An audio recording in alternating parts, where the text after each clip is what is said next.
Hello guys, welcome to my channel Learning with Sarita. In this session, we will discuss the topic Wheatstone Bridge in the chapter Current Electricity of Class 12 Physics. In the first part of this topic, we will be learning the circuit arrangement of Wheatstone Bridge. For the Wheatstone Bridge, there is a resistance P and a resistance Q and a resistance R and resistance S, and in between this PQ resistance and RS resistance there is a resistance G. Okay, and we call this as a network form. Here all the resistance are connected to each other, so we call this is a network form. And now the junction of the resistance PR and QS is connected to a cell of EMF E, so that a current I will be entering into the circuit and the same current will be leaving the circuit. Here in the Wheatstone bridge we come across a condition called bridge balanced.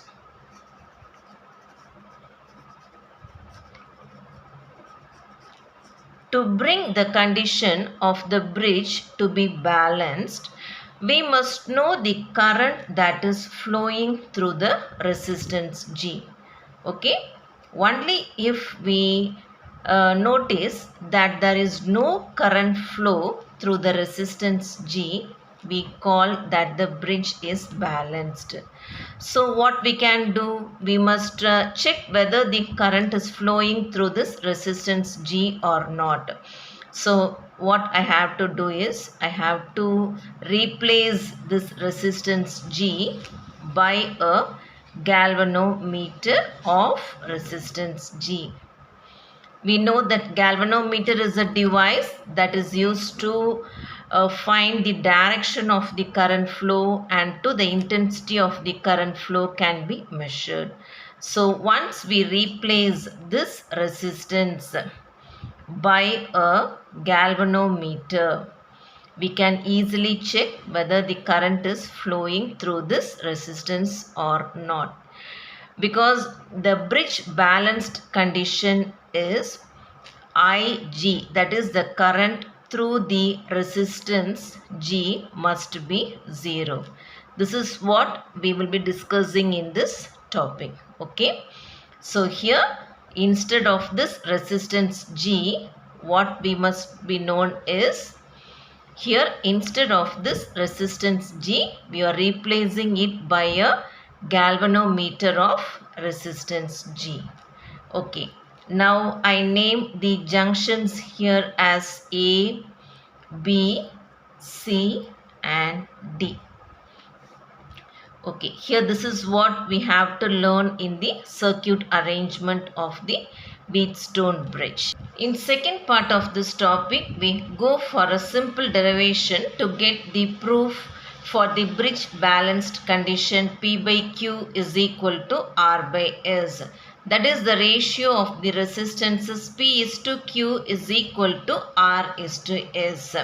So to go for the derivation, we must have a clear idea of Kirchhoff's current rule and Kirchhoff's voltage rule. So we will take a quick recap of these two rules. Kirchhoff's current rule speaks only for the junction.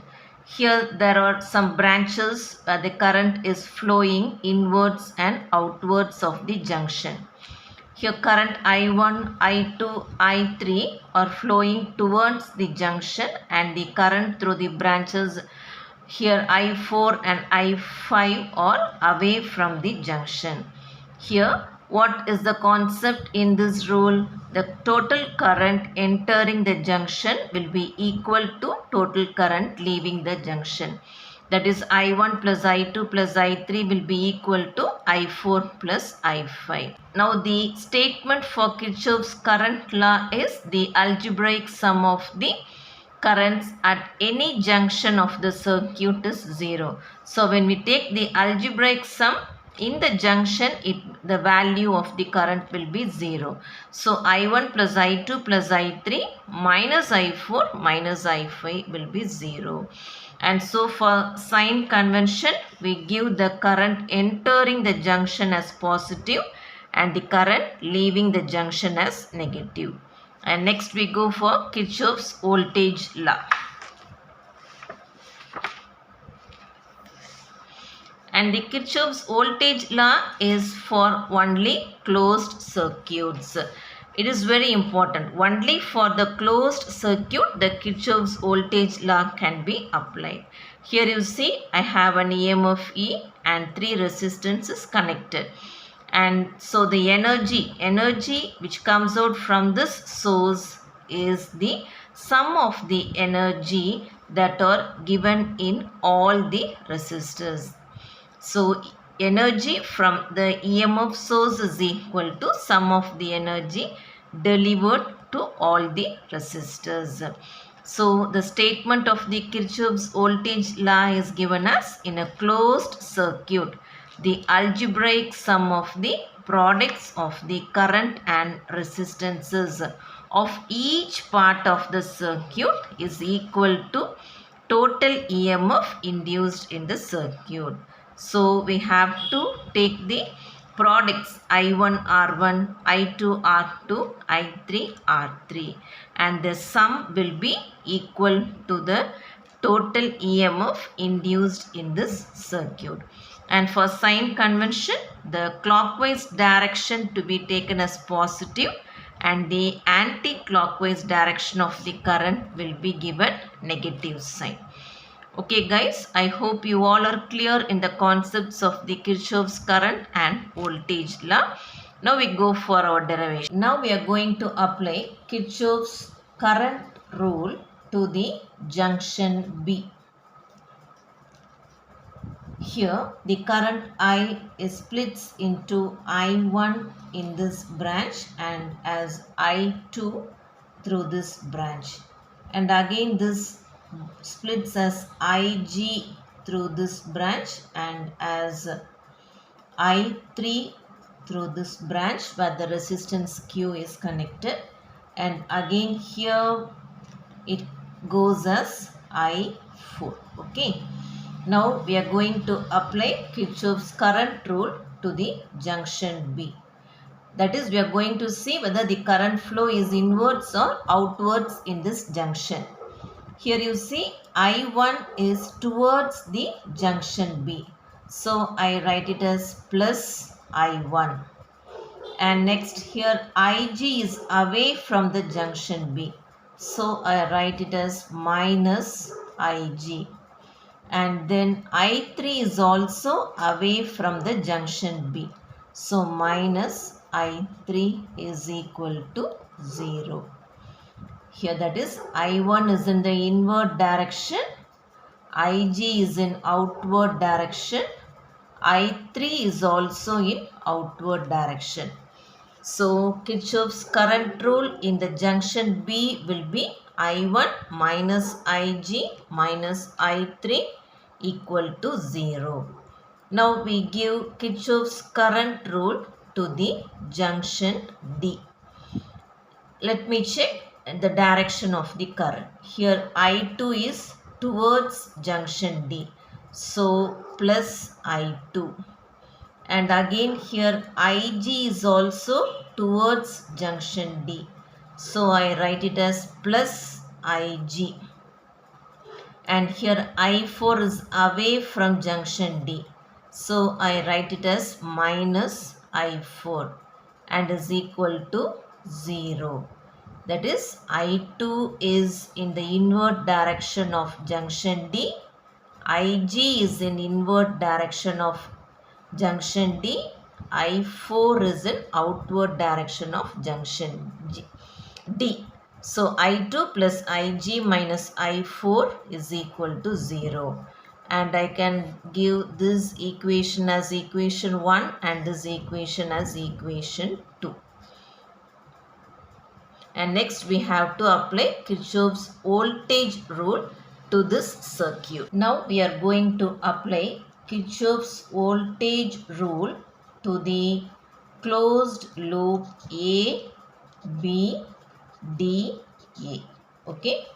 For this closed loop A, B, D, A, we are applying Kirchhoff's voltage rule. Here now what will be the value of the EMF? Here you see the direction is the current direction and the loop direction are same, that is in clockwise direction. So we can write it as E1 plus E1, and here also the same direction, the loop direction and the current direction are same, that is clockwise direction only. So I write it as plus EG. And here for the current I2 is in this direction and the loop direction is opposite, that is the current is in anti-clockwise direction. So here we have to give minus E2. Okay, the directions is not same, anti-clockwise direction. So it will be minus E2. So I write it as minus E2 and is equal to 0. This E1 can be written as I1P. Isn't it? V is equal to IR. So P is the resistance here. So I1P. And here IGG. Galvanometer of resistance G. And then minus I2R is equal to 0. Okay. Now next what we have to do is we are going to apply Kirchhoff's voltage rule to the another closed loop A, B, C, D, A. Kirchhoff's voltage rule to the closed loop A, B, C, D, A. Okay. Here you see both the directions are same. Current direction and the loop direction are same. That is in clockwise direction. So here I can write it as plus E1. And the next branch also it is in the same direction, clockwise direction only. So I write it as plus E3. And here you see both opposite direction, that is in anti-clockwise direction. So I write it as minus E4. And for the next branch also it is in opposite direction, that is in anti-clockwise direction. The current loop direction is this way and the current flow is opposite. So I have to write it as minus E2 and is equal to 0. So here E1 can be written as I1P plus E3 can be written as I3Q and E4 can be written as I4S and E2 can be written as I2R equal to 0. Okay, and I name this equation as 3 and this equation as 4. Now we have got 4 equations by applying the Kirchhoff's current rule and Kirchhoff's voltage rule to this Wheatstone network. Okay, here is the equation 1 for junction B, equation 2 for junction D, and equation 3 for closed loop ABDA and equation 4 for closed loop ABCDA. Now we know that for the balanced condition of the bridge, the value of the current through the galvanometer is 0. That is Ig value will be 0. Now I am going to substitute Ig equal to 0 for all these 4 equations. Now what happens to equation 1 when I give Ig equal to 0? I1 minus I3 will be 0. So equation 1 becomes I1 equal to I3. So equation 1 becomes I1 equal to I3. And now I give Ig equal to 0 for equation 2. Here I2 minus I4 will be 0. So equation 2 becomes I2 equal to I4.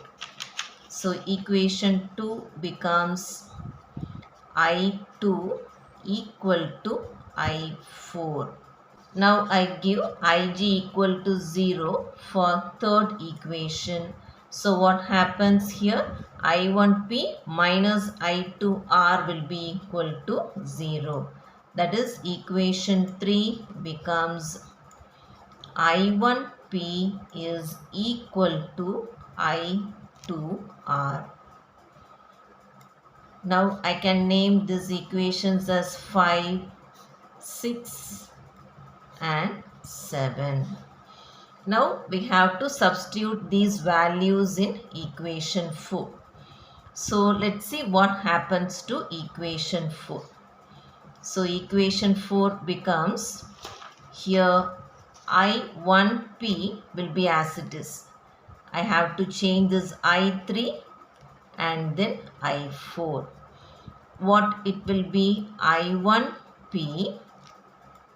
We know I3 is equal to I1. So it becomes I1Q. I4 is equal to I2. So minus I2S minus I2R is equal to 0. Okay. Now we can group this. So I1P plus I1Q will be equal to I2S plus I2R, and we can write it as I1 of P plus Q is equal to I2 of S plus R, and I number this equation as equation 8. Now I divide this equation 8, that is equation 8 is divided by equation 7. What we get? I1 of P plus Q equal to I2 of S plus R divided by I1P by I2R, that is equal to P plus Q divided by P is equal to S plus R divided by R. 1 plus Q by P is equal to S by R plus 1, isn't it? Here 1 plus Q by P is equal to S by R plus 1. This can be written as Q by P is equal to S by R, and the reciprocal will be P by Q is equal to R by S. Okay, and this is the balanced condition for the Wheatstone bridge. That is the ratio of the resistances. P is to Q is equal to R is to S when the bridge gets balanced. Okay, now we move on to the uses of the Wheatstone bridge. The Wheatstone bridge is used to compare the resistances, and also it is used to find the value of the unknown resistance. First, let us see how it is useful in comparing the resistances. Here is the Wheatstone bridge, and we know for the balanced condition, the ratio of the resistances will be equal. That is P by Q is equal to R by S. Under the condition, the current through the galvanometer will be 0. That is, there is null deflection in the galvanometer. Here, a doubt arises for us when the galvanometer shows null deflection. That is, when there is null deflection in the galvanometer. We know if there is no current flow only when there is no potential difference, isn't it? If there is potential difference, there will be current flow.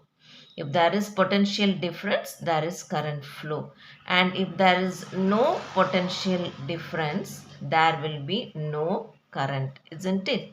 So now we think of whether the potential at the junctions B and D are same. Yes, here only when the potential at the point B, that is at the junction B, and the potential at the junction D are equal, there will be no current flow through the galvanometer. Now I give the potential at the junction B as VB and potential at the junction D as VD. So when the galvanometer shows null deflection, current Ig is 0. When this happens is when the potential at B is equal to potential at D. So only when there is no potential difference, there will be no current flow. So this helps to compare the resistances. And so once this condition is reached, the P by Q, the resistances P by Q will be equal to R by S. That is, their ratios will be equal. P is to Q is equal to R is to S. Here, let me, for example, for understanding, I take P to be 2 ohms and Q to be 4 ohms and the value of R to be 3 ohms and the value of S to be 6 ohms. So you see P by Q. So 2 ohm by 4 ohm will be equal to R by S, 3 ohm by 6 ohm. So here P is to Q will be equal to R is to S. That is, this can also be written as 2 ohm is to 4 ohm is equal to 3 ohm is to 6 ohm. That is, the ratio value 1 is to 2 is equal to 1 is to 2, isn't it? Here both the ratios are equal. So in the bridge balanced condition, we get 1 is to 2 and 1 is to 2 in this case. So in this way, we can easily compare the resistances using Wheatstone bridge. Now let us find the value of the unknown resistance using Wheatstone bridge. Here you see I have connected the resistances P, Q and R is the unknown resistance for which the value must be found. And here for the resistance S, I have taken a variable resistance. That is, I can change the value of this resistance. Okay. Now here let P be 10 ohms and Q be 30 ohms. Okay.